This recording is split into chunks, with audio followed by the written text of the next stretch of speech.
se pudéssemos ouvir o conselho do diabo aos seus demônios com o objetivo de destruir a vida humana, o que escutaríamos? Aliás, como seria ver o mundo do ponto de vista do mal?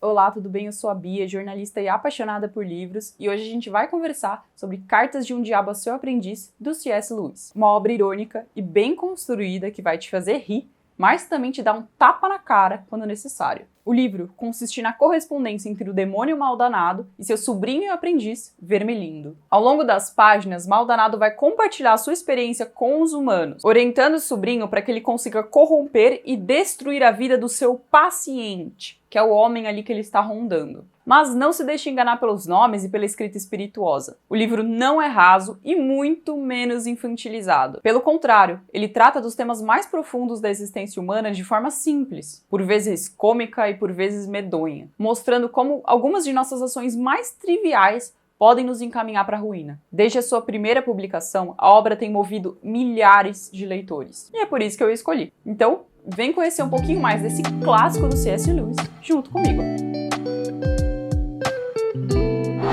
No livro, os conselhos de Maldanado são muitos, envolvendo diversas áreas da vida do paciente. Desde o seu trabalho, relacionamento com amigos, com familiares, ambiente em sua casa, tudo isso. Eu vou falar de alguns pontos que me chamaram a atenção e que eu acho muito interessantes e atuais. O primeiro deles é quando ele recomenda a Vermelindo que não apele à razão do homem. Isso porque, ao contrário do que muitas pessoas pensam, a fé está muito mais relacionada a um raciocínio sobre o mundo e sobre a eternidade, sobre o divino, do que a pura emoção. Dessa forma, levar um homem a pensar demais pode ser um terreno perigoso, que o leve a conclusões totalmente indesejadas para os demoninhos. De acordo com Maldanado, sugestionar o paciente a continuar com a sua rotina totalmente banal seria melhor. E incutir nele o sentimento de que já sabe de tudo seria excelente. Bem, não que isso seja algo muito difícil, porque a própria sociedade vai reforçar esse estímulo, dizendo que tudo bem ele manter uma dúzia de filosofias totalmente incompatíveis, desde que se sinta bem. Até porque o relativismo não mais classifica as doutrinas como verdadeiras ou falsas, mas sim as nomeia como indesejáveis, desconfortáveis ou inconvenientes. E, ao mesmo tempo que continua nesse limbo superficial, o humano deve começar a pensar em si mesmo como o único que vê o mundo como ele verdadeiramente é. O Vermelino, então, pode estimulá-lo a entender que as suas convicções, aquelas que ele construiu depois de ouvir algumas conversas de bar ou lendo um artigo mal escrito na internet, representam, na verdade, as mais recentes pesquisas científicas. Pura enganação. Mas os diabinhos reforçam que é bom mantê-lo assim, o mais longe da verdade possível. O homem também tem que ter a sua emoção explorada ao máximo, e é mandatório fazê-lo passar a extremismo. Uma boa porta de entrada, de acordo com Maldanado, pode ser o sentimento de injustiça, já que ele existe em praticamente todos os homens, basta achar ali o ponto certo. Caso o paciente entre em um grupo seleto, seja militante ou mesmo religioso, será ainda mais fácil colocar de pouco a pouco nele a ideia de que todos os outros o desprezam. Assim, essa espécie de facção intelectual logo vai fazer emergir diversos pecados, como a vaidade, admiração exacerbada, entre eles, além do completo ódio à sociedade em geral. O extremo ideal vai depender de cada um, podendo ir do pacifismo até o nacionalismo. Maldanado reforça que o conteúdo não importa, desde que todas as ideias sejam deturpadas em um sentimentalismo conveniente. Vermelindo também recebe o conselho de começar a diluir política na religião. Caso ele tenha êxito, o paciente verá a sua posição política não só como parte da sua religião, mas com a parte mais importante. De novo, seja a busca por justiça social ou o conservadorismo, é essencial que o humano encaixe, rasgue e abra mão das suas crenças em prol daquela causa. Quando a fé prestar apenas para produzir argumentos fajutos que sirvam à causa, virando um meio para um fim, todos os demônios irão festejar. Ainda, Maldanado reforça a importância da busca pelo Jesus histórico. Humanista e liberal ou marxista e autoritário, tanto faz. Desde que o paciente suprima alguns pontos e exagere em outros, distorcendo tanto a figura real que ela já não seja mais reconhecível. Fazendo então com que Jesus caiba apenas na teoria do momento. Logo, essa figura imaginária destruirá a vida devocional do homem, com todos os seus elementos falsos. Mas para que tudo isso funcione, é fundamental que o humano não se atente para sua superficialidade. O Vermelindo precisa revesti-lo de uma roupagem de elevação moral, que as tentações, aliadas à própria vontade humana, que é falha e miserável, façam com que ele tenha 2 pesos e 2 medidas. Assim, ele passará a exigir que as suas palavras sejam minuciosamente entendidas e compreendidas, não de acordo com o tom que ele usou, mas de acordo com a sua história, com as suas intenções. E, ao mesmo tempo, escutará as palavras dos outros supondo sempre o pior, em busca de humilhá-lo no primeiro deslize. É a tal da cultura do cancelamento. Parece atual para você? Bom, se as atitudes do Vermelindo tiverem efeito, logo o humano passará a enxergar todos os pequeninos defeitos dos outros em suas atividades, mas nunca os dele. Por outro lado, nos momentos espirituais, ele não conseguirá enxergar nada além de si mesmo, crescendo na própria soberba e deixando de olhar para Deus. Assim, a sua espiritualidade se transformará em uma mera fantasia.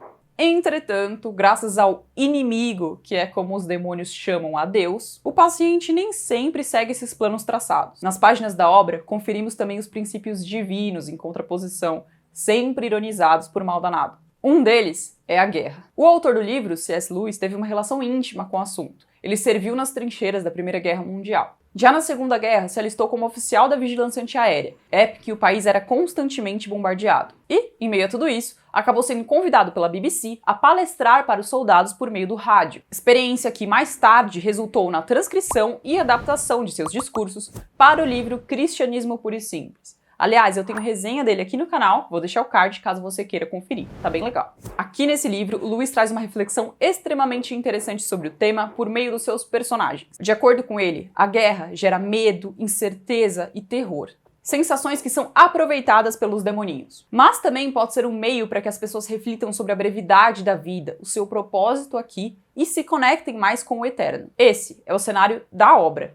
Mas, para reflexão, a gente pode substituí-lo por outros cenários, como, por exemplo, uma pandemia mundial, uma doença fatal na família, entre outros problemas. No livro, o papel de Vermelindo é atiçar ainda mais a angústia das pessoas em relação ao futuro. A ideia é que, pouco a pouco, o paciente comece a sentir medo pelo medo, tornando-se cada vez mais covarde e deixando de viver o presente. Afinal, o humano é como um anfíbio, nas palavras de Lewis. Ele tem a carne, que é temporal e terrena, mas também tem o espírito, que foi feito para a eternidade. Enquanto temporal, ou seja, na vida terrena, o homem sofrerá as ondulações, que são os altos e baixos, seja no trabalho, nos seus relacionamentos ou mesmo em casa. O papel dos tentadores é se aproveitar desses baixos, que inevitavelmente virão. E a ideia dessa tentação consiste em duas premissas. A primeira é deturpar os prazeres que o paciente aproveita. Afinal, se ele ama uma boa conversa, por que não fazê-lo falar demais, causando intrigas e contendas com a sua fala? E, se ele bebe socialmente, por que não fazê-lo começar a procurar, sozinho, em seu quarto, consolo e felicidade na bebida? Ainda, é possível fazer com que ele use o seu humor para agir com crueldade disfarçado em relação às outras pessoas, recorrendo até mesmo ao deboche. Logo, ele estará vendo tudo e todas as pessoas ao seu redor como algo ridículo, e aí ele estará pronto para a manipulação. A segunda premissa consiste em fazer com que ele acredite que esses baixos não são passageiros, mas permanentes. Essa sensação poderá levá-lo ao desespero, em que ele começará a tentar de tudo para voltar ao topo. E a outra possibilidade é uma resignação ruim e fria, em que ele questionará se algum dia na sua vida foi verdadeiramente feliz e se a sua fé não foi apenas uma fase. Nesse ânimo, nada nunca estará bom o suficiente. E, ao invés de agir como um aprendiz, ele passará a agir como um degustador. A constante necessidade de mudança também é encorajada por Maldonado. Deus criou prazer na mudança, mas também na permanência, para que a nossa vida pudesse ter um ritmo. Mas o inferno deturpou esse prazer, transformando em uma necessidade urgente de mudança o tempo inteiro.